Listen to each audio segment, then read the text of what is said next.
Hello everyone, I am Rahul sir, your management educator. A warm welcome to Global Online Platform. Today we are going to discuss the hypothesis testing topic. Before this, we have discussed three lectures on this unit number 8 of management, statistics and operation, that is central tendency, dispersion, correlation, regression. Now we are doing the hypothesis testing. Before starting, there is an important information for you that the UGC NET exam is very close. If you take this, we are offering the UGC NET Management Paper 2 course. If you take this course, you will get complete video lectures, full syllabus notes, test series, and PYQ PDF with explanation. This is going to be a target-based preparation. The basic advantage is if you take the paper 2 course, you will get paper 1 totally free. Here we have provided all the content in most comprehensive in structured way. So what you have to do, you have to just download the global online app. After downloading, you will log in and see this home interface. In this home interface, you just have to click this store button and select the this UGC NET Paper 2 Management. After selecting the course, when you make the payment, you can access the content and number of times. If you want to join the batch, just contact on the given number. And if you have any query regarding the course, your query will be answered by contacting this number. So let's start. Today we are going to discuss now we are starting with the hypothesis testing. Before this, we have done 3 topics that are the correlation, standard dispersion, and central tendency. Now we are starting with hypothesis. Before that, there was I taught you skewness, but there was a topic left over here, kurtosis. So let's discuss what is kurtosis. So kurtosis is a statistical measure that how heavily the tails of a distribution differ from the tail of a normal distribution. In other words, the kurtosis identifies whether the tails of a given distribution contain extreme values or not.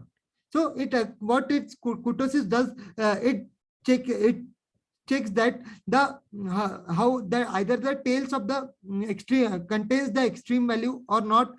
Kurtosis, simply remember a word, that is peakedness. Whatever the peakedness of the normal distribution curve will be told by the kurtosis. Okay, so here is the diagram of kurtosis. Here the middle one is the normal distribution curve. This one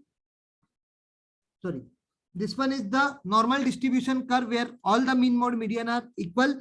And then above this, this is the normal distribution called is mesokurtic. So you can remember which NM. NM means normal distribution curve and M means is the mesokurtic one. Okay. Then you have platykurtic. Platykurtic means the positive kurtosis is called as leptokurtic. You can remember it by PL. Okay, whatever the positive highest level of kurtosis, it will be called as leptokurtic, and the negative kurtosis which lies below the normal distribution curve, it will be called as platykurtic. Okay, so NP you can remember and PL you can remember. Platykurtic, the positive skewness will be called as positive kurtosis will be called as leptokurtic, and negative kurtosis will be called as platykurtic.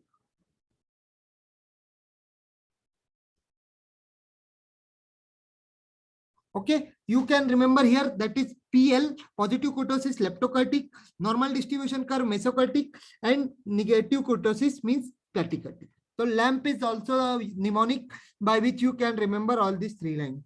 M is A is not considered. This A is not considered, but here leptokurtic, mesokurtic, platykurtic. Let's start with the hypothesis testing. Hypothesis testing is a quite complicated topic, but don't worry. Listen to me carefully.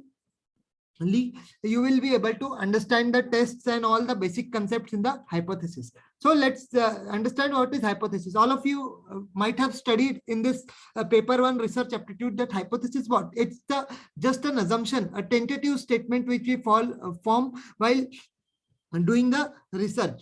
Okay, first let's understand that hypothesis will indicate the relation between the two variables, and what it will tell, first the research question will be formed, and then only after formulating the research objective, the hypothesis will be formed. Okay. Now we have features of good hypothesis. What should be the features of good hypothesis? Let's see one by one. So it should be capable of being tested. Hypothesis will be considered good if and only if it can be tested. Then it does not conflict with any law or nature well known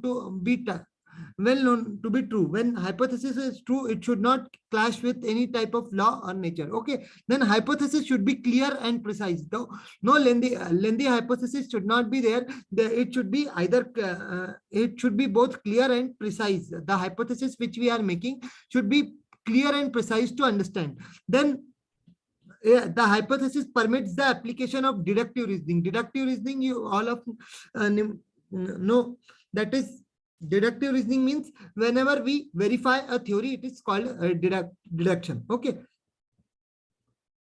Then here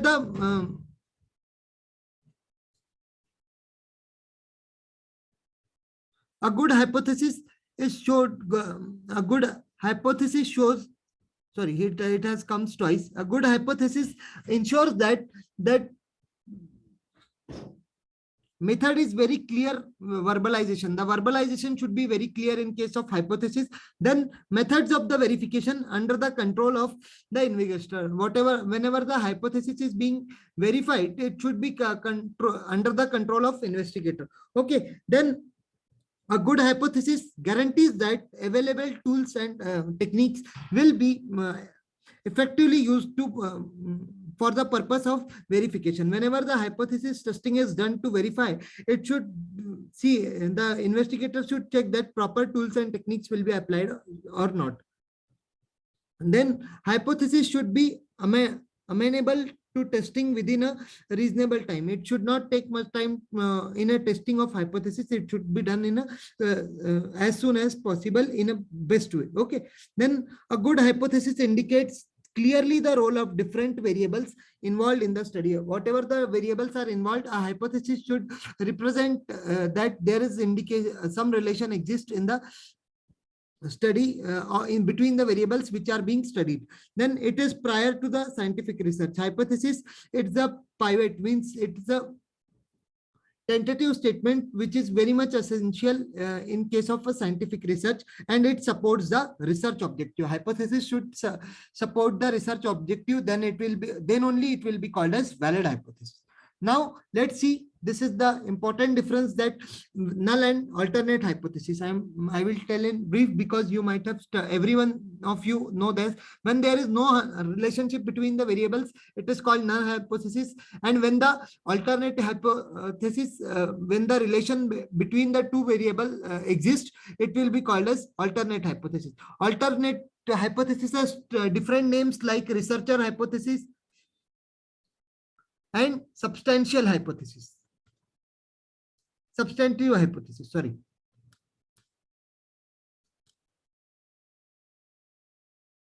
Then let's see the second one, that the null hypothesis has no observed effect and alternate hypothesis has some observed effect. Then null hypothesis is what the researcher tries to disprove. Null means ND, means the researcher tries to disprove, and alternate hypothesis is AP, when the researcher what the researcher tries to prove. Okay. Then acceptance, no changes in the opinions or actions. There are no changes in the opinions or actions. Then in case of alternative, there will be changes in the opinions or actions. Okay. Then the testing, indirect and implicit testing will be there in case of null hypothesis, and direct and explicit testing will be there in case of alternate hypothesis. Then the observations are observation result of a chance in case of null hypothesis, and observation will have a real effect in case of alternate hypothesis.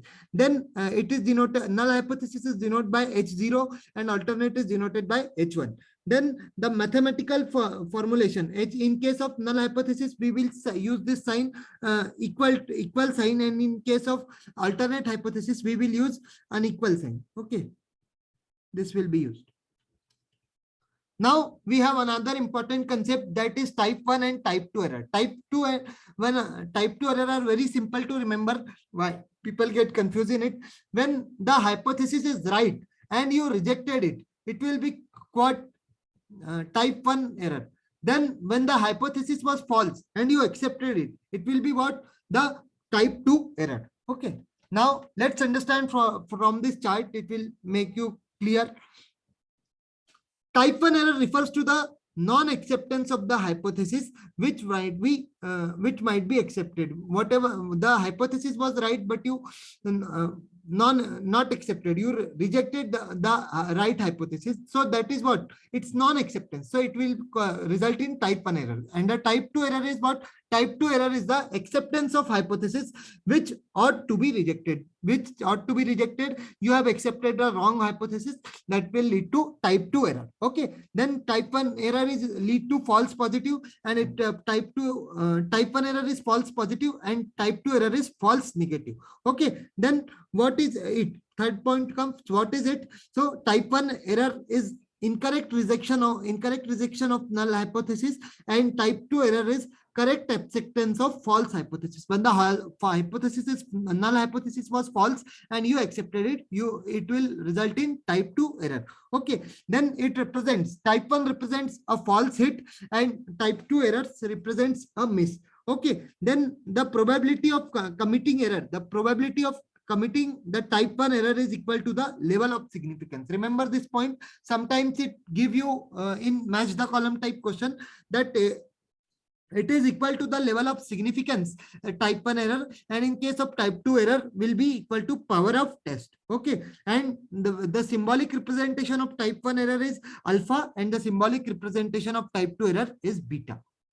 How many times we have studied it, we don't know in this past 6 months. So I hope this is clear.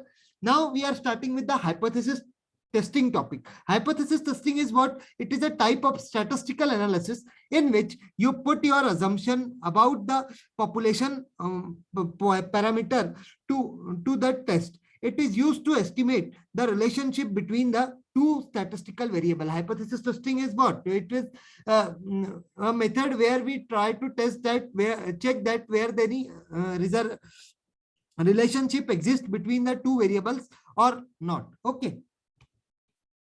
Then we have the hypothesis testing procedure. What is the hypothesis testing procedure? Let's see. First, what will we do? We will set up the hypothesis.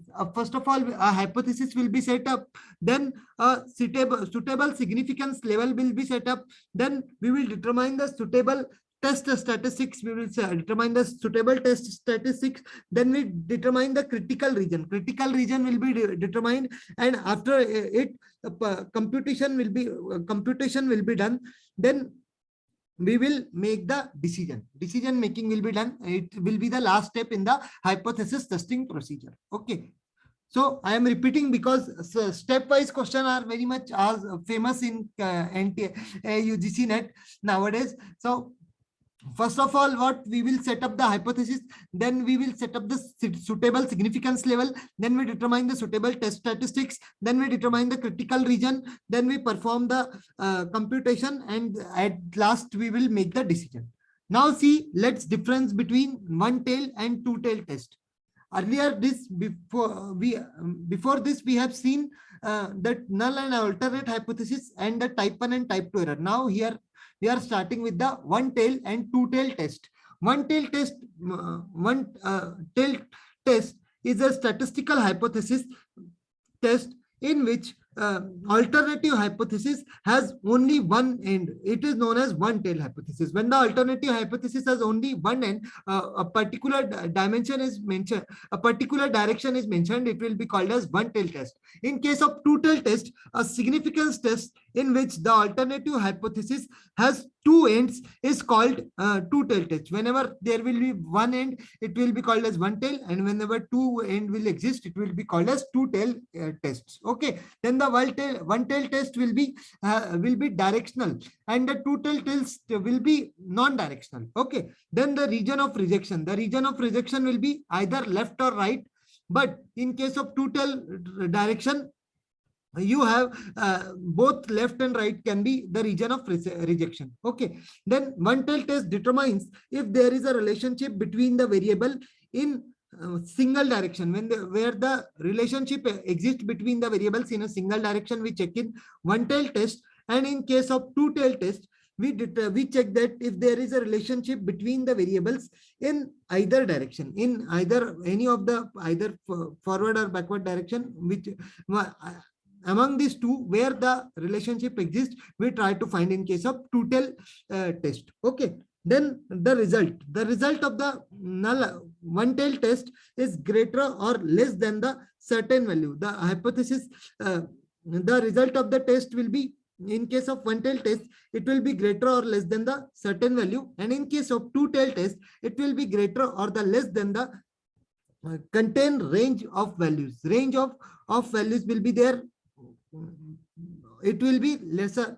The result of the test will be either greater or less than the range of the values. Okay, then a one tail test is denoted by either less than or greater than sign, or and here our two tail test is equal to not equal to sign. This is the symbol signs used. Now if you have still any confusion, let me remove it. So boys are less intelligent than girls. Now here people will say, ये क्या मजाक लगा है, लड़कियों को ही हमेशा preference देते हैं, मगर this is the real truth. This is the real truth. Boys are also intelligent, but here either I will write boys or girls are intelligent. Either boys or girls are intelligent. Here you have no direction, but here this will be your two tail test, because here no direction, direction is not mentioned, but here one directional is mentioned, so it will be one tail test. Here you have given no two directions, either you can go this side or you can go this side. So it is two tail test, and it is in case of one tail test will be there. Here they are specifically mentioned that boys are less intelligent are girls. The fact is just opposite than this. Jokes apart. So I hope with this example you won't confuse in case of one tailed or two tail test. Let's move. Now we have level of significance. Level of significance is what it determines by the researcher. Level of significance in the while studying the steps of hypothesis, we find this step that setting the level of significance is an important step while hypothesis testing. So it will be defined by a researcher, and it is symbolized by denoted by alpha sign. Okay, then it is affected by the sample size and the nature of experiment. It will be affected by the sample size. What is the size of the sample, it will affect it, and what is the nature of the experiment, both may affect the level of significance. Just a second.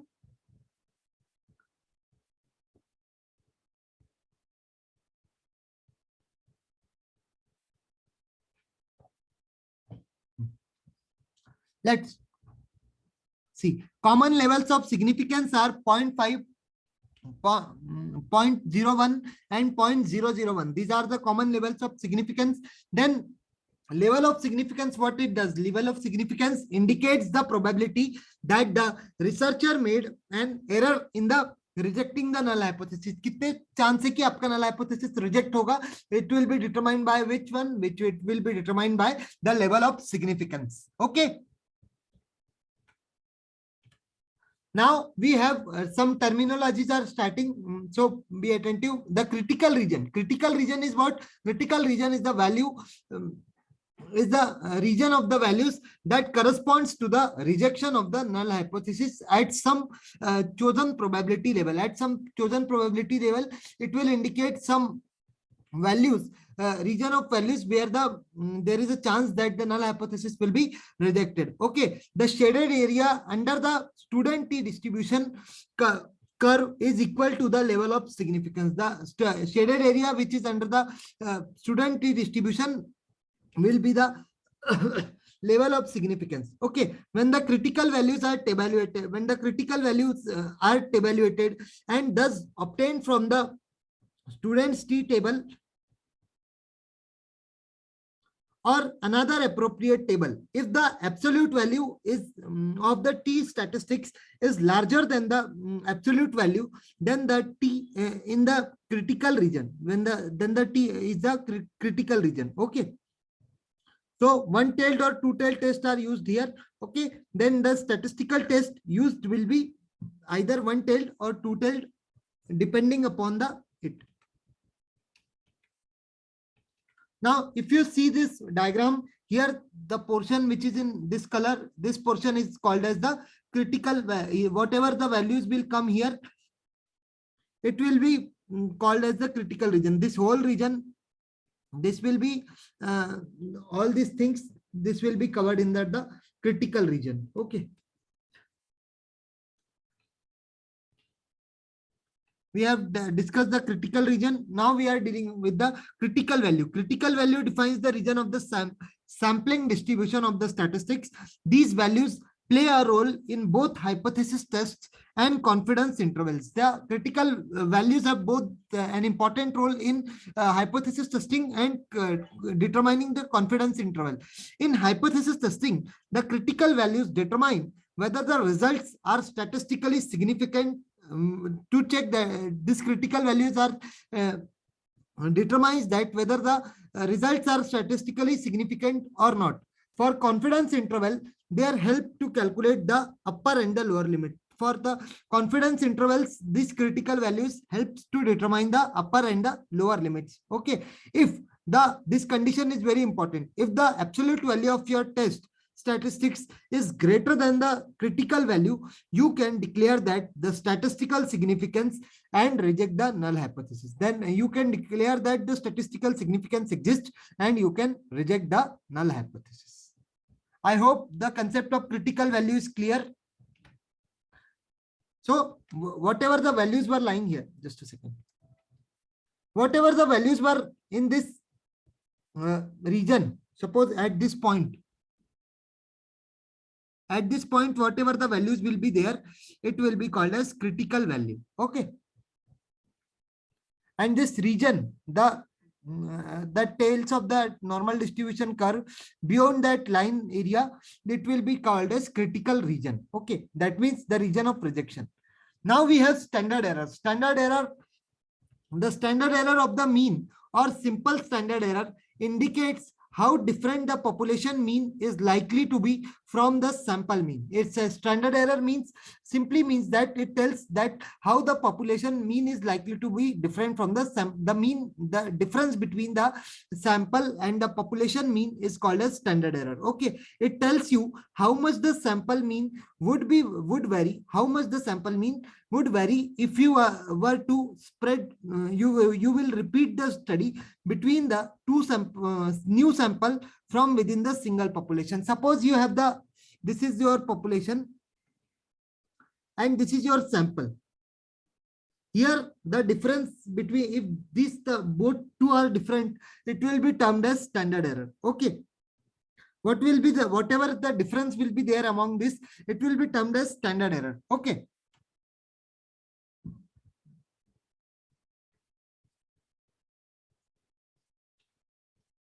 Then standard error of mean will be the formula for calculating the standard error is SE is equal to S upon root N, where S is the standard error and N is the number of observations.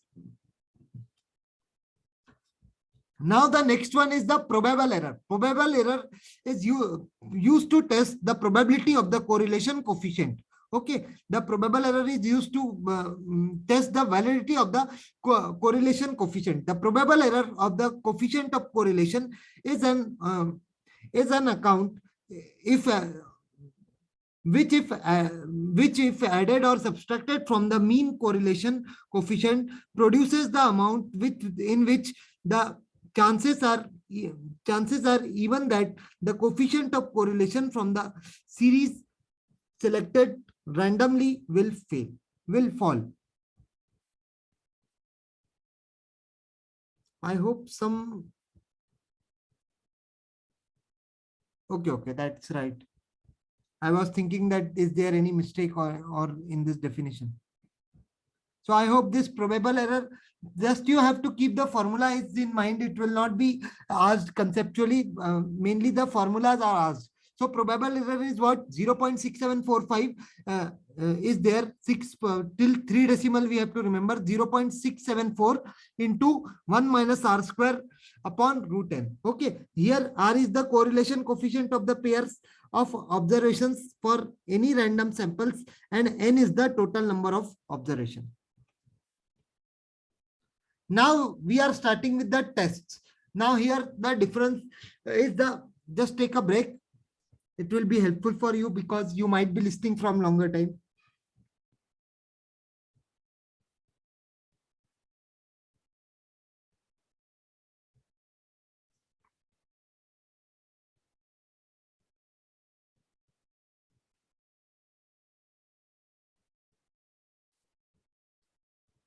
Now we have parametric and non-parametric test. Parametric test is what? It assumes the normal distribution is mainly assumed in case of parametric test, and in case of non-parametric test, any type of distribution, either continuous or discrete, will be assumed in case of non-parametric test. Okay, then the variance. Variance is homogeneous in case of parametric test, and in case of non-parametric test, the variance can be either homogeneous or heterogeneous. Okay, then the typical data, ratio or interval data is used in case of parametric test, and in case of non-parametric, ordinal or nominal data will be used. Okay, then the data set relationship. In case of parametric test, the data set relationship will be independent, and in case of non-parametric, any type of data set relationship will exist.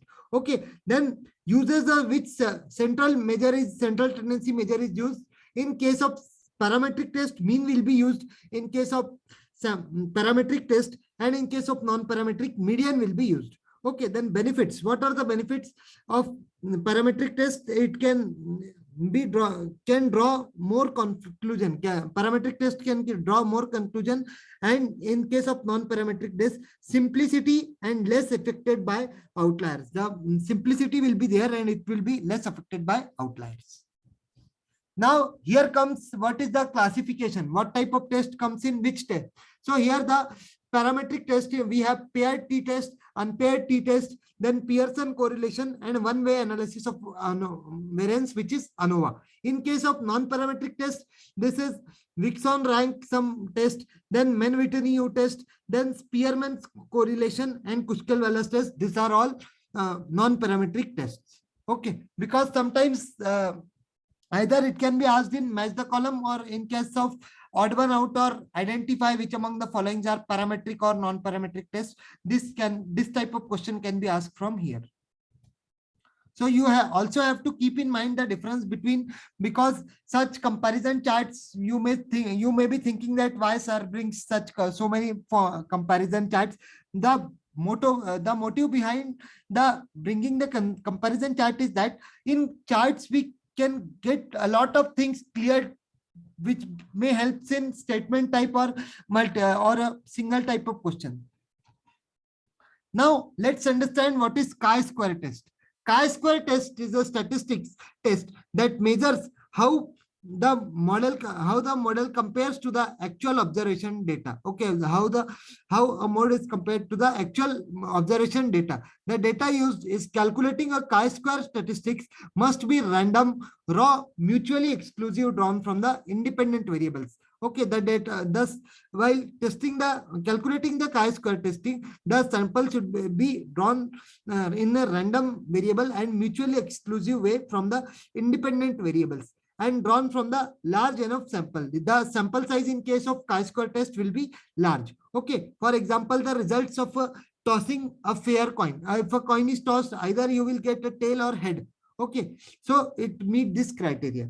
Then we have chi-square test, often used in hypothesis testing. The chi-square test statistics compress the size of any discrepancies. It compresses the size of any discrepancies between the expected results and the actual results. Any sort of discrepancies, the size is determined. It compares the size of the discrepancy between the actual results and expected result given the size of the sample and the number of variables in the relationship. I hope these things are, in case of such things, you don't need to go in depth, because you just have to remember why these tests are used and what are they. The best way to just keep in root learning form, because here direct questions are asked from test, no assertion, reason, or no indirect will be asked. Only the direct, either related to the characteristics, the formula, the conditions, or the assumptions will be asked. So don't worry about the test, because simple direct questions are asked. Then the characteristics of chi-square. What are the characteristics of chi-square test? Let's try to understand. This test is a non-parametric test. This, you have to remember that chi-square is not parametric. It's a non-parametric test. It's based on the frequencies, not on the parameters like the mean and standard deviation. It's not based on any type of central tendency or dispersion measure. It is based on the frequencies. Okay. Then the test is used for testing the hypothesis and non-useful in estimation. It is not used in case of estimation. It is used in case of hypothesis testing. Okay. The point 3 is the test possesses the additive property has already been explained. The test has some additive properties. Okay. Then the test can also be applied on a complex contingent table. The test can be applied on a contingent table where the several classes are there, and as such very useful in case of research work. In case of research work where the contingency table we can use this, and in case of contingency complex table, this test can be applied to find to check the validity. Okay, this test can be important non-parametric test. This is an important non-parametric test as to rigid assumptions as necessary in regard to the type of population. And in regard to type of population, no need of parameters value. There is no need of parameter values, and relatively less mathematical details are involved. Here, less mathematical details are involved in case of parametric, in case of chi-square test, which is non-parametric in nature. Then what is goodness of fit? Goodness of fit is associated with the chi-square test. One of its terminology, let's see it. The term goodness of fits refers to the statistical test that determines how will the sample data fits to the distribution from a population with a normal distribution curve. It checks that, basically it checks that what is the, either the sample fits with the normal distribution or not. Simply the hypothesis, it hypothesizes whether a sample is skewed or represents the data you would expect to find the actual web population. Whatever the data you want to find out from the actual population, it hypothesizes that whether it is representing or it is skewed. This is the main task of the goodness of fit. Then we have the formula. It will be represented by chi-square sign. Then chi-square is summation OI minus EI square divided by EI. Okay, here the OI means observed value of the or the actual value, and EI is the expected value. Okay, simple formula: observed minus expected whole square divided by expected. Then we have t-test. What is t-test?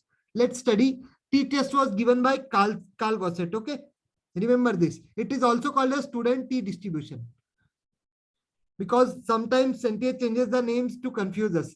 A t-test is a statistical test that is used to compare the means of two groups. Here the means, it being a parametric, as it is a parametric test, means of two groups are compared together. It is often used to hypothesis testing to determine whether a process or a treatment actually has a effect on the population of the interest, or whether the two groups are different from one another, whether the two groups are different from another, or to compare the means of the two groups. This t-test is being used. The t-test was given by Karl Gosset. Okay, so here are some assumptions of 5 assumptions of associated with the independent sample t-test. Let's see them. independent sample is, the sample should be independent. Okay, then interval or ratio level data is used. Then random sample, robust, but that may not impact the generalization. Then fourth one is normality, robust if there are large and about to equal. T-test is generally used when the sample size is small. Okay, then the homogeneity of variance, robust if it is the large and robust equal and about equal. I hope these assumptions are clear. There is nothing to understand in the assumptions. You have to just eat it in the means you have to just learn it as it is. Now here is the formula of t-test formula. The t is equal to x bar minus mu whole divided by sigma upon root n. Then what are these values? Let's understand that x bar, you know, it's the mean of the sample. Mu is what? The assumed mean. Sigma is what? The standard deviation. And the n is the number of observations. Now here let's do a quick revision of where it is a given best chart that what type of test should be used when. So here in case of ANOVA, when you compare the means of more than two samples, mainly we used ANOVA. Then we have when we should use the chi-square test. Chi-square test is used generally to test the goodness of fit to an assumed distribution. When there is an assumed distribution and we have to test the goodness of it, we will use the chi-square test. Then F distribution. F test, when will be the F test will be used when we have to compare the variance of the two samples, we will use F test. Okay. Then when the T test is used, T test we have just seen in the previous slide, when the means to a value or the means of two different samples are compared together, we will use the T test. Okay. Then in case of X square, Z test is what as T test, but not the for large sample. For large sample, we will use the T test. The functioning of the Z test will be same as in T test, but here we are using the large sample size. I hope this chart is clear. Now here we have again a comparison chart will make you clearly understand what are the differences between this t-test, z-test and f-test. So t-test was given by Gosset, z-test was given by Fisher, and f-test was also given by Machili, means Fisher. Okay, jokes apart. Then t-test is for sample, small sample. F-test is also for small sample, but the z-test is for large sample.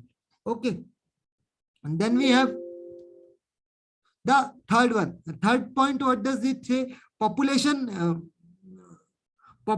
correlation coefficient is 0. Here the population correlation coefficient is 0. Then here the population correlation coefficient is not 0. In case of z-test, the population correlation coefficient won't be 0. And in case of f-test, the two dependent estimation of the population will be there. Okay. Then in case of t distribution, the variance will be unknown. Then in case of z-test, the variance will be known. And in case of f-test, the variance will be same. Okay. Then in case of t-test, we are discussing the last point, that in case of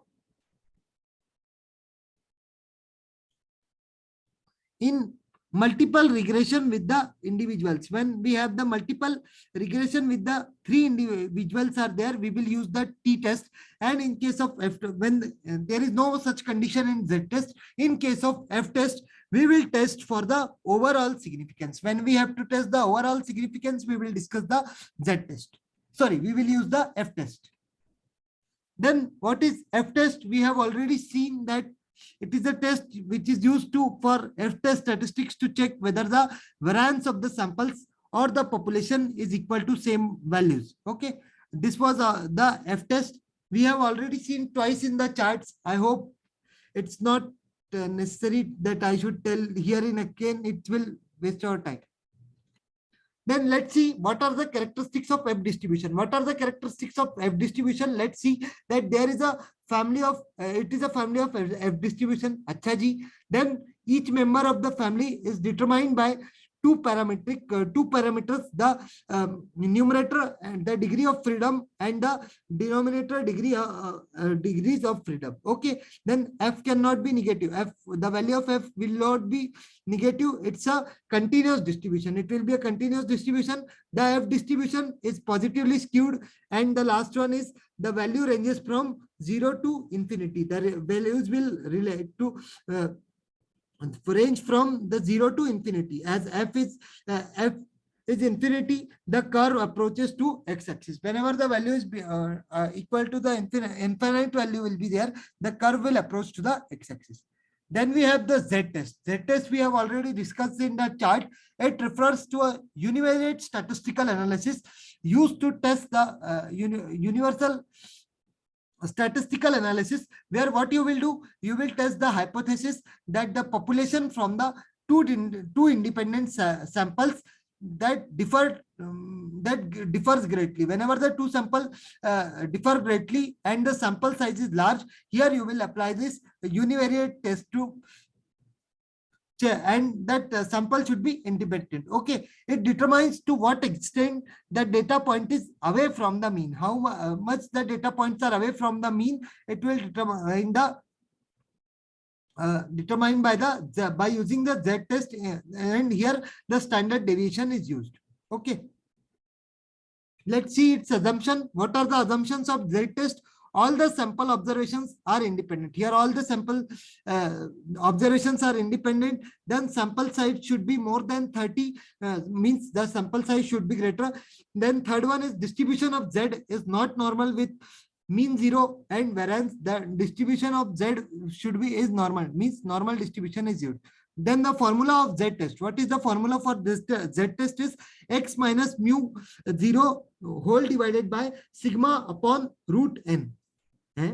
This is same as t-test.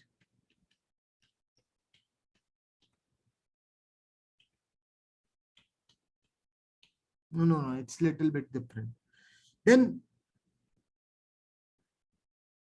okay, the x bar is the mean of the sample, mu is the mean of population, then sigma is the standard deviation of the population, and n is the number of observation. Let's see the ANOVA test, means the analysis of variance. ANOVA is the full form of ANOVA is the analysis of variance test. It is invented by R.A. Fisher in 1920s. Okay, ANOVA is used the test to test the significance of the difference between more than two samples, to check the difference between the to test the significance of the difference between the two sample means, and the make inferences about whether our samples are drawn from the population having the same means or not. We use the ANOVA test. Okay, the ANOVA is powerful and common statistical procedure in the social sciences. It can handle the variety of situations. ANOVA is used in case of multiple situations, and it is a powerful statistic procedure to understand, to deal with the social sciences. Okay, and here what we study, where we infer that whether the sample are drawn from the population have the same means or not. Then we have one-way ANOVA. One-way ANOVA is what? One-way ANOVA test is the relationship between the categorical predictor or the continuous response. Categorical predictors or the continuous response will be there.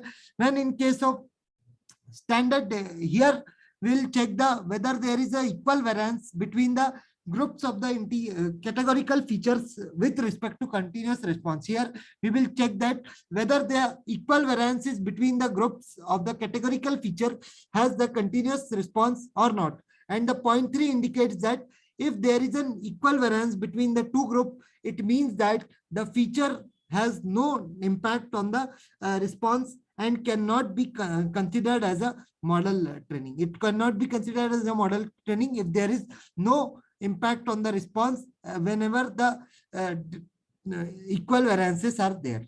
I hope this is clear. Now we have the two-way ANOVA. Two-way ANOVA is what? Two-way ANOVA technique is used when the data are classified on the basis of two factors. When the data are classified on the basis of two factors are classified, it will be called as two-way ANOVA. Okay. Such a two-way ANOVA design will have a repeated measurements. There will be repeated measurements of each factor will be there and may not be have repeated values. Okay. Then this is the best chart which will help you to remember. I recommend to take the screenshot of this chart because here what is the test statistics? First we have Z square, Z score or Z test will be used. And the sample size will be Z test two population or large sample greater than 30. Then what is information given? The information is given that the standard deviation of the population will be given in the form of sigma. Sigma will used and the population mean or the population will be used. Okay. Then the type of distribution will be normal distribution there. And the test question will be, do the population, do these two population differ or not? Then we have the T statistic, T or the T test. When the in case of T test, the sample size will be small and the standard deviation of the sample, this will given as the S and the sample mean. Okay. Then here also the normal distribution will be used, and here the test question will be, do these two samples differ or not? Then in case of F test, F statistics or ANOVA, there 3 or more samples will be there, and the whatever the information gives, it give information about the two group sizes, group means and group standard deviation. Okay.